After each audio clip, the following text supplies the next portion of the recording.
sudah langsung di depan pintu. Ibu yang namanya Siti Aisyah, iya benar saya. Saya yang namanya Siti Aisyah. Ada apa Pak? Anak ibu saya udah saya amankan. Loh kan dia bekerja. Saya bilang gitu, iya saya amankan. Loh kok seperti ini Pak? Nah, pas saya lihat sudah banyak penuh orang. Di depan ini ada banyak orang? Iya. Pas awal juga gitu Bu? Masyarakat otomatis langsung banyak. Saya agak jadi rasa blank juga dalam hati saya, kenapa ini? Kok seperti ini?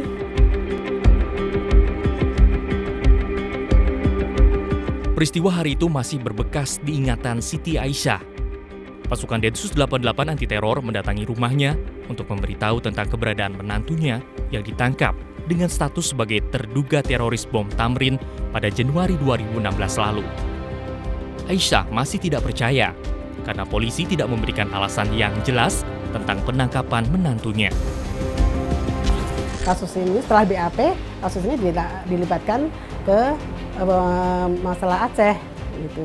Padahal dia dituduhnya sebagai kurir dan membawa mobil kan gitu, driver. Padahal dia nggak punya SIM dan nggak bisa nyetir. Penggerebekan yang dilakukan oleh Densus 88 seringkali kurang memperhitungkan keadaan. Aisyah masih tidak terima ketika anak-anaknya harus melihat todongan senjata dari anggota Densus 88 yang berseragam lengkap. Setelah anti teror masuk, keluar, masuk lagi. Polisi itu apalagi, Bu, ini masuk lagi berapa orang meriksa apalagi. Saya juga udah pikiran saya udah nggak karuan, saya cuma duduk di situ. Saya, ya Allah ini kan kayak gini banget, ini berlebihan. Saya bilang, saya berkata-kata itu aja berlebihan banget.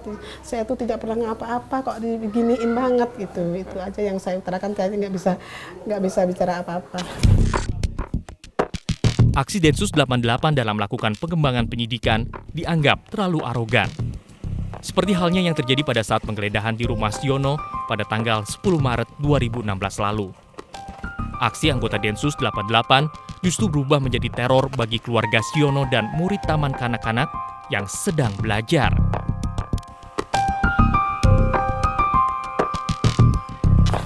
Kamis itu hanya mau menggeledahkan. Nah, bagaimana dia tidak concern sama adanya banyak anak TK dan perempuan yang ada di dalam rumah itu. Seperti itu, lalu menggerebek seakan-akan itu sarang narkoba atau penjahat kelas kakap seperti itu. Tidak ada itu. Anda punya data dari mana? Tidak ada PAUD. Itu taman kanak-kanak itu jauh. Jangan diadu-adukan kami dengan hal yang demikian. Tidak ada aturan. Misalkan seorang teroris tidak boleh ditangkap kalau ada anak-anak.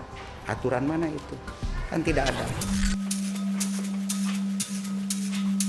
Kasus salah tangkap yang dilakukan oleh Densus 88 juga terjadi di Depok, Jawa Barat pada tanggal 15 Januari 2016 lalu.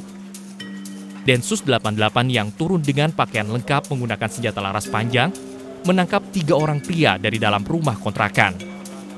Penangkapan ini juga melibatkan anggota polisi dari Satuan Gegana dan Jihandak.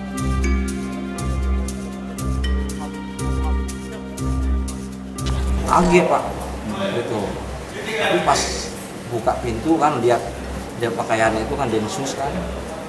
Wah ini saya pasti, saya nampak saya disangka ini. Sangka apa? Disangka apa gitu kan. Karena ada masalah kemarin, apa pikiran saya udah jauh. Sok lah saya. Setelah melalui pemeriksaan selama lebih kurang 5 jam, ketiga terduga teroris akhirnya dibebaskan. Jadi sekali lagi ini bukan berkaitan dengan masalah teror dan laporan masalah pengancaman, namun dari hasil penyelidikan yang kita lakukan ternyata yang dilaporkan ini terlapor adalah merupakan ayah kandung dari pelapor sendiri. Memang keras, tadi seperti saya bilang, Densus itu kalau melakukan tindakan seolah-olah ada satu situasi yang sangat urgent.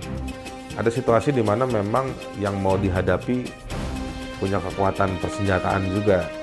Kayak waktu penangkapan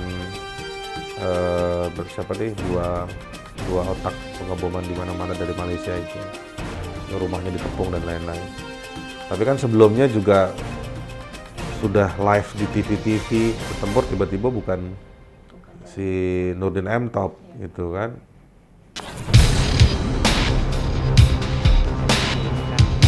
Tapi, polisi punya pembelaan terhadap aksi satuan elitnya ini. Penangkapan terduga teroris memang harus dilakukan untuk mencegah aksi yang lebih besar. Sah-sah saja, karena ada bukti permulaan yang cukup. Ketika saya mengatakan ada teman misalkan, bahwa Mbak anggota teroris, kemudian kita biarkan, kan tidak mungkin kan? Bahwa Mbak misalkan simpatisan teroris misalkan. Kan saya harus memeriksa dulu. Nah setelah itu kan bahwa Mbak bukan simpatisan teroris, ya baru saya lepaskan kan. Kan berarti ada bukti permulaan. Polisi tidak serta-merta. Dan kebanyakan yang begitu itu, kenapa? Ketika ditangkap, itu bersama-sama dengan yang bersangkutan. Di suatu tempat misalkan ngumpul ini semuanya. Dari mana kita tahu misalkan ini ngumpul 3 orang. Yang 2 teroris, yang 1 temannya. Dari mana tahu kita bahwa yang 1 bukan teroris? Kan harus diperiksa dulu dong. Pemerintah Indonesia berencana memberikan tambahan anggaran bagi Detasemen Khusus 88. Namun rencana ini menimbulkan pro dan kontra dari banyak pihak. Saksikan penelusuran mendalam tim iNews Files di segmen selanjutnya. Apakah di setiap daerah Polda ada ancaman terorisme? Sekarang saya mau bertanya balik. Apakah ancaman teroris itu hanya di Jakarta?